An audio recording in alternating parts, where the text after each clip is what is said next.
Hey there, everybody. It's Elliot and Ron back for another edition of Ask Ron. We got a whole bunch of questions this week, so we're going to jump Hope right they're in. easy. Whose buddy are they? The first one is Dean Pittman from Nebraska. Hey, Dean. Dean says, when calling for sale by owners, can't we just cut right through the chase and ask right off if they lease option or owner finance before we go into any of the other details on their mortgage? Dean, you're a man after my heart. Cutting to the chase is something I like to do, but it's probably not a good idea till you at least create a rapport, and all that means is asking them a few questions first. So I would follow the script on your property information sheet and do it just like it's laid out. You know, what do you owe, what's your payment? And if you look right down below that, that is where you ask them the next question after you get that answer. So have a little bit of patience, you reptile brain, you. Next up is our favorite, Marianne Nunez from California. Marianne, good old Marianne. She's I missed only you. You weren't. I missed you last week, Marianne. Only one question this week. All right. She says, do you recommend us using a real estate broker who is investor friendly for our deals? I'm not sure why you're using a real estate broker, Marianne. You didn't tell me that. The only reason you need one is if you're going to make cash offers on probably bank-owned properties. And of course, they're going to be investor friendly because that's who's buying a large amount of their properties. If you're talking about the pretty house business, you're going to have to write back and tell me exactly what it is you're doing with a real estate broker. Okay, next up is Karen Kelly in Georgia. Hey, Karen. Karen says, I recently got a few questions of potential referrals for judgment collecting. In your wide exposure to experts in the field, do you know who might be the best guy to contact regarding judgment collecting? No, Karen, I don't. That's not going to be difficult to find. In fact, you go to Google and type in an attorney to collect a judgment, and you'll find a whole page full of them. Or you can ask around to people. I don't know even tell you who to ask, to be honest with you, because you're going to find very few people who've ever tried to collect on a judgment. Ask your attorney first, and if your attorney doesn't want to do it, they'll refer you to one that will. Okay, next up is Cecilia Lance from California. She's got Cecilia. 3 questions. Her first one says, on lease options, how do we ensure the seller does not take out a second mortgage on the property during the term? Well, as long as the mortgage that the seller takes out on the property is less than what you agreed to pay for the property, it's really not of concern to you. But the reality is they're not going to do it anyway. I've never seen one do it. Your lease option agreement has a provision in it that they can't do it. Not that that would stop them, but I honestly don't know why you care, as long as they don't overfinance the property. And if they were to do something stupid like that, you have legal recourse against them. Don't worry about that. It's not going to happen. Her next question says, do you consider a small part of the upfront payment as a refundable deposit on the lease should the tenant terminate their option? Absolutely not. Every dime that I get out of the tenant buyer on the lease option is non-refundable, clearly disclosed, and written on every document where that deposit is even mentioned, and explained by the attorney at the closing. It's all non-refundable. There is no security deposit. It's all a non-refundable option deposit. Her last question is, how do you introduce to your buyer and tenant, the idea that they are going to pay the lawyer's fees? I don't introduce it to them. I tell them it's part of their closing cost. You got to bring to closing the rest of your down payment, your first month's rent, and X number of $100 for the attorney's fee. And I can't remember one of them ever even challenging me on it, for that matter. So you're making it up as you go. Don't worry about it. They're not going to ask you that. If they do, it's just a part of their cost. It's not you're not requesting they bring it. You're telling you, if you want to buy this house, this is what it's going to cost you. Next up is Tim Barnes from New York, and he's got a Hey, deal. Tim.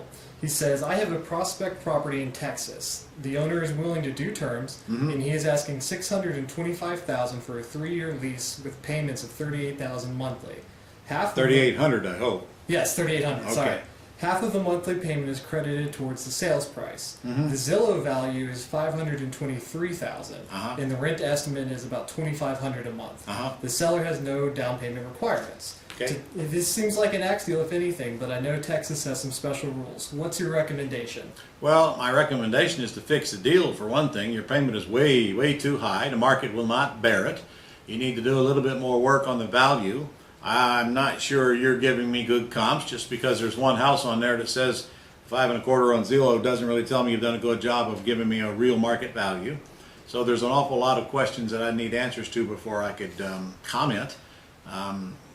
Remember this: if the deal is not, if there's no chance you're going to get the market to pay, if you're, for example, your rent, if rentometer.com or rentometer.com says that the rent is about $2,500 and he's asking $3,800, Houston, we have a problem. No pun intended. But there is a big problem there because a $3,800 payment is just way out of the marketplace. Now, I will tell you something about Texas. You have very high property taxes there, so the payments are going to tend to be higher there. So since I don't know what the rent would be there, I just tell you $3,800 on a $600,000 house is pretty high, pretty much anywhere. But there are of course exceptions. So it starts with getting a deal that makes sense with the seller and feeling them out for the flexibility. You know, what's the least you could take per month, and then you could always tell the seller, well, I'll go see what the market will bring, but we're probably going to have to change these arrangements once we find out the best we can get out of the marketplace. As far as Texas goes, there's no problem with assigning these things in Texas. If you've been hanging around very long, John Jackson's done about 500 of these assignment deals in Texas on lease options. Okay, he's got another question concerning Dodd-Frank. In a lease option where rent credit is given monthly to the buyer, I understand this falls under the Dodd-Frank law. It does, because it makes the lease option more like an installment sale, which puts it under Dodd-Frank.